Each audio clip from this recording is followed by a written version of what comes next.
Assalamualaikum warahmatullahi wabarakatuh.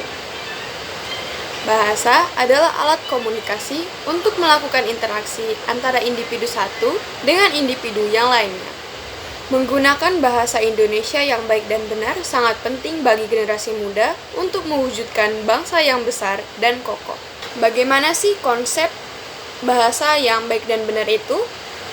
Bahasa Indonesia yang baik mengacu pada pemilihan kata, ungkapan, atau gaya bahasa yang sesuai dengan konteks atau lawan bicara kita dan situasi komunikasi kita, baik formal maupun informal.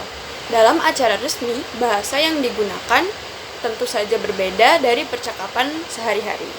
Sementara bahasa Indonesia yang benar mengacu pada penggunaan bahasa sesuai dengan kaidah tata bahasa aturan ejaan yang telah ditetapkan, seperti aturan resmi yang telah ditetapkan pada Pedoman Umum Ejaan Bahasa Indonesia atau PUEBI. Di sana penulisan kata, tanda baca, dan struktur kalimat sudah sesuai aturan. Bahasa memiliki fungsi, yaitu yang pertama sebagai pemersatu kebinekaan rumpun dalam bahasa dengan mengatasi batas-batas kedaerahan. Yang kedua, berfungsi sebagai penanda kepribadian yang menyatakan identitas bangsa dalam pergaulan dengan bangsa lain. Yang ketiga, sebagai pembawa kewibawaan karena berpendidikan dan yang terpelajar. Yang keempat, fungsi sebagai kerangka acuan tentang tepat tidaknya dan betul tidaknya pemakaian bahasa. Ketika kita menggunakan bahasa Indonesia yang baik dan benar, kita dapat mempermudah komunikasi. Pesan dapat tersampaikan dengan jelas dan efektif, sehingga mengurangi potensi kesalahpahaman dalam berbagai situasi komunikasi. Kemudian, kita dapat mempererat hubungan sosial. Bahasa yang digunakan secara tepat menciptakan suasana komunikasi yang nyaman, sopan, dan harmonis, baik dalam hubungan keluarga, kepada teman, masyarakat, maupun lingkungan kerja. Kemudian, dapat mendukung karir dan akademik. Dalam dunia profesional dan akademik, kemampuan menggunakan bahasa Indonesia yang benar mencerminkan kecerdasan dan keahlian seseorang yang dapat meningkatkan peluang sukses dalam karir dan pendidikan. Bagaimana menggunakan kata dan kalimat yang baik dan benar dalam bahasa Indonesia? Kata yang dipakai dalam bahasa Indonesia adalah kata yang tepat, serasi, serta baku. Contohnya, kata baku dari praktek adalah praktik. Sementara, kalimat yang dipakai dalam bahasa Indonesia adalah kalimat yang efektif.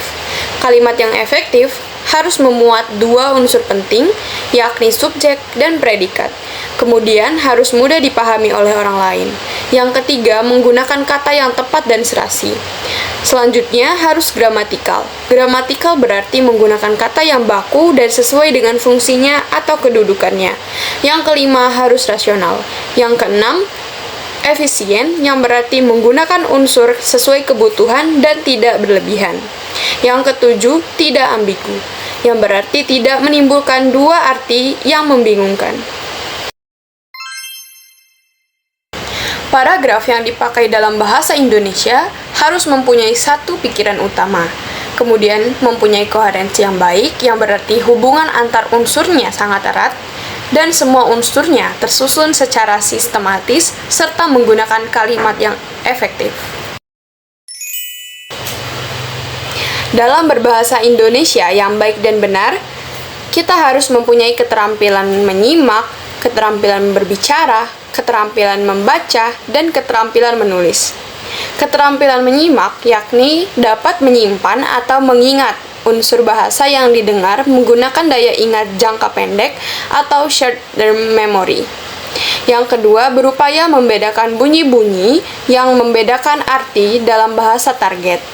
Yang ketiga, menyadari adanya bentuk-bentuk, tekanan dan nada, warna suara dan intonasi, dan menyadari adanya reduksi bentuk-bentuk kata. Keterampilan berbicara yakni kita dapat mengucapkan bunyi-bunyi yang berbeda secara jelas sehingga pendengar dapat membedakannya. Yang kedua, menggunakan tekanan dan nada serta intonasi secara jelas dan tepat sehingga pendengar dapat memahami apa yang diucapkan pembicara. Yang ketiga, menggunakan bentuk-bentuk kata, urutan kata, serta pilihan kata yang tepat. Kemudian, kita harus memiliki keterampilan membaca, yakni mengenal sistem tulisan yang digunakan, mengenal kosakata, menentukan kata-kata kunci yang mengidentifikasikan topik dan gagasan utama, dan menentukan makna kata-kata termasuk kosakata split dari konteks yang tertulis. Kemudian keterampilan menulis. Kita harus menggunakan ortografi dengan benar, termasuk di sini penggunaan ejaan yang benar. Yang kedua, memilih kata yang tepat. Kemudian menggunakan bentuk kata dengan benar dan mengurutkan kata-kata dengan benar. Bahasa Indonesia di kalangan masyarakat belum sefasih ketika masyarakat menggunakan bahasa informal dan bahasa daerahnya. Ini karena kurangnya masyarakat berbahasa Indonesia yang baik dan benar dalam kehidupan sehari-harinya. Bahkan di dalam diri mereka timbul suatu ketidakwajaran ketika berbahasa Indonesia yang baku.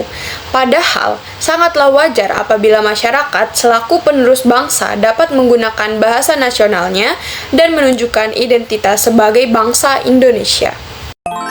Bagaimana meningkatkan minat masyarakat Indonesia untuk menggunakan bahasa Indonesia yang baik dan benar? Yang pertama, kita dapat menyadarkan masyarakat Indonesia, terutama para generasi penerus bangsa, bahwa bahasa Indonesia sebagai bahasa nasional harus kita utamakan penggunaannya. Yang kedua, kita dapat menanamkan semangat persatuan dan kesatuan dalam diri generasi bangsa dan juga masyarakat luas untuk memperkukuh bangsa Indonesia dengan penggunaan bahasa Indonesia yang baik dan benar. Yang ketiga, pemerintah Indonesia harus menekankan penggunaan bahasa Indonesia dalam film-film produksi Indonesia. Yang terakhir, meningkatkan pengajaran bahasa Indonesia di sekolah dan di perguruan tinggi. Demikian pemaparan materi dari kami. Terima kasih. Wassalamualaikum warahmatullahi wabarakatuh.